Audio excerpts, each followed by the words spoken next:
இந்த மலைக்காட்சி எவ்வளோ அழகா இருக்கு. மழை மெதுவா பெய்யுது. சுற்று முழுக்க பனி மூட்டம். அந்த பனி மலையையே மூடி மறைச்சு நிற்குது.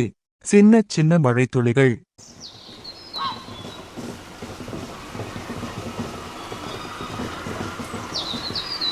குளிர்ந்த காற்றோட சேருது.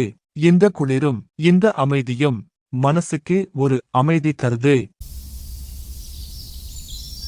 பாருங்க, 2 குரங்குகள் அமைதியா உட்கார்ந்திருக்கு. மழையை ரசிக்கிற மாதிரி ஒன்றுக்கொன்று அருகில் இருக்கு.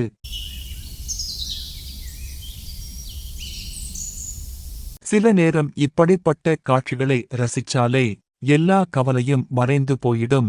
இப்படி மழை, பனி, மலைக்காட்சியை நீங்க நேர்ல ரசிச்சதுண்டா?